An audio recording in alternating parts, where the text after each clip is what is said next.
kasih. Haji, soalan terakhir saya nak pendek, ringkas, pendek dan padat untuk menutup 5 minit lagi ke 2 jam. Okey. Jam. Apa itu tandanya penonton kita pun tak lari tunggu. Dahsyat di YouTube ni.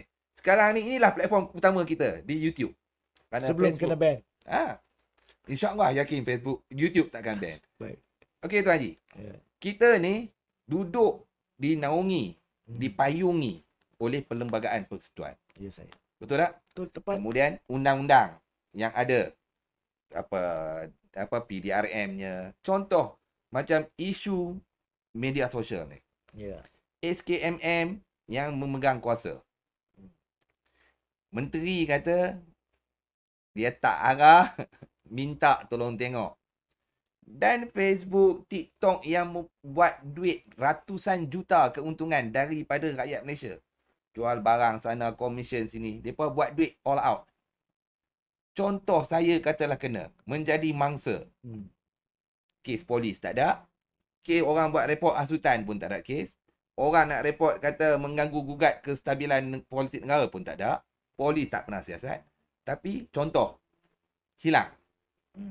Adakah saya berhak dilindungi oleh perlembagaan kita untuk mengambil tindakan kepada SKMM dan juga platform-platform media sosial yang mengaut keuntungan daripada rakyat Malaysia berbilion-bilion ni? Satu soalan yang baik. Tapi jawapannya adalah cukup ringkas.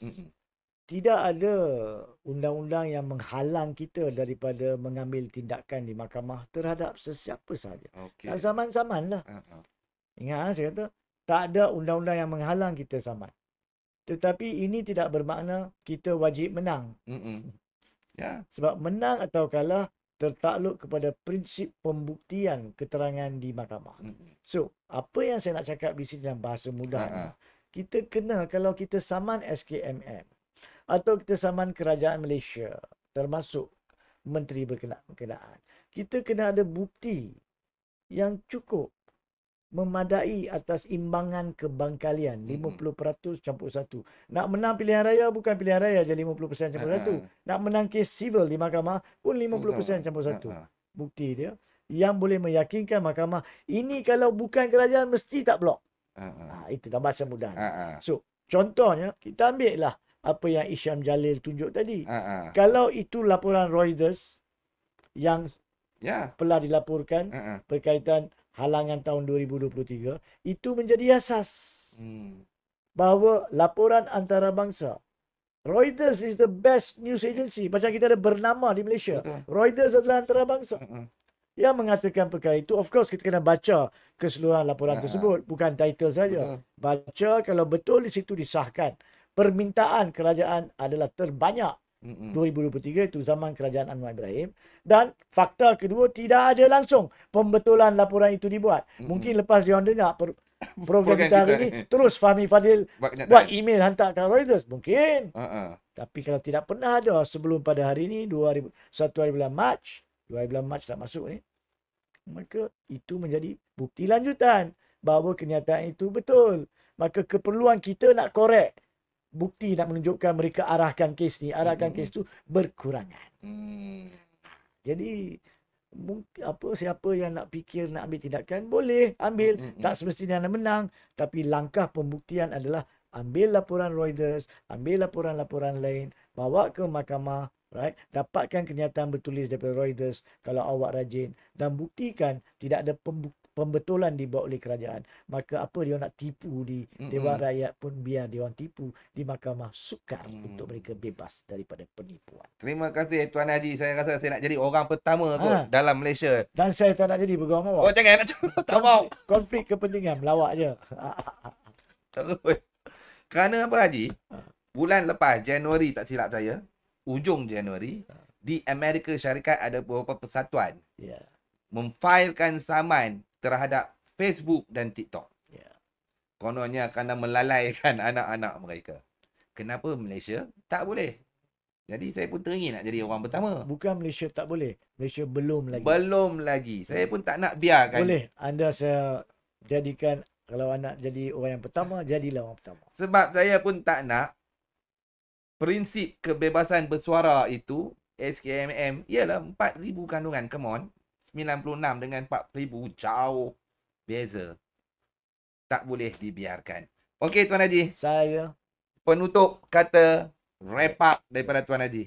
Bagi saya, pertama sekali sebagai rumusan dan satu-satunya sebagai rumusan, titah baginda tuanku pada 26 Februari 2024 adalah titah dalam pengamatan saya yang mematuhi konsep perlembagaan persekutuan dari sudut berkaitan dengan kebolehan atau keinginan dan kepatuhan perlembagaan sekiranya ada penukaran kerajaan.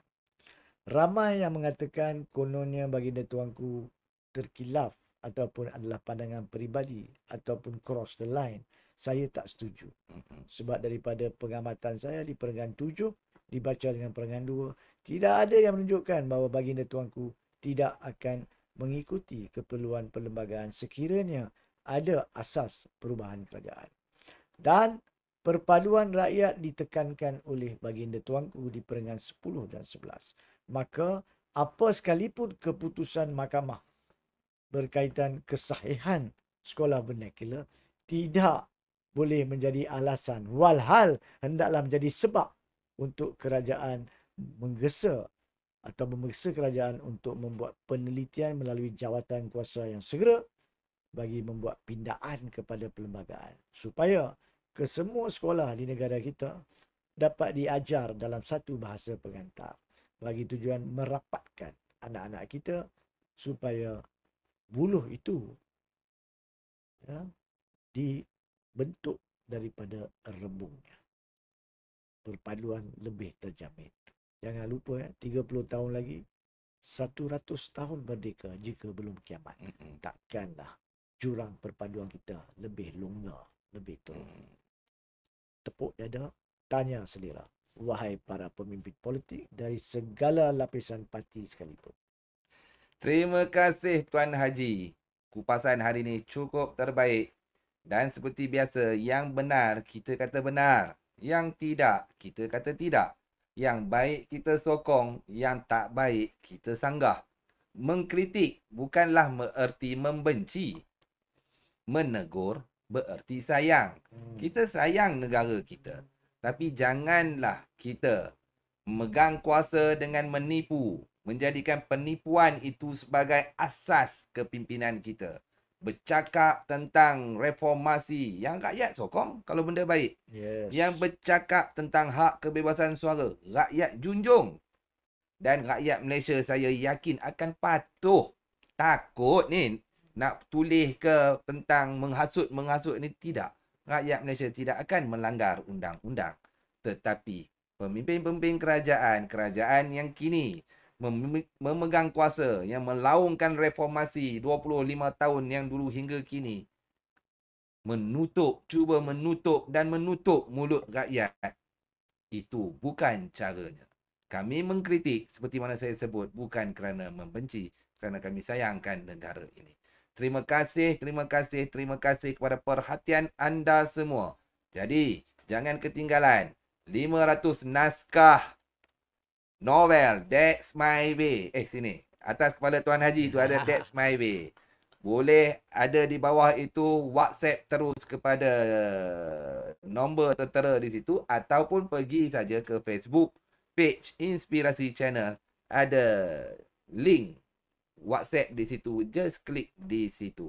Dapatkan, jangan tak dapat. Cerita cukup menarik. Bagaimana Tun Dr. Mahathir bercerita tentang pengalaman hidup beliau daripada kecil, kanak-kanak. Memang terbaik. Dan pada komentar-komentar yang cukup profesional hari ini, memberi pandangan-pandangan dan soalan yang cukup terbaik. Terima kasih kami ucapkan. Dan juga kepada seorang dua tadi yang kata tak sabar dah beli That's My Way tu, sabar. Okey, 15 Mac kita akan buat penghantaran ke seluruh negara. Akhir kalam daripada saya. Sampai jumpa lagi. Mohon ampun dan maaf jika ada tersalah bahasa, terkasar kata yang mencuit hati dan perasaan anda semua. Kami tidak ada niat selain berkata benar walaupun pahit. Assalamualaikum warahmatullahi taala wabarakatuh. Waalaikumsalam.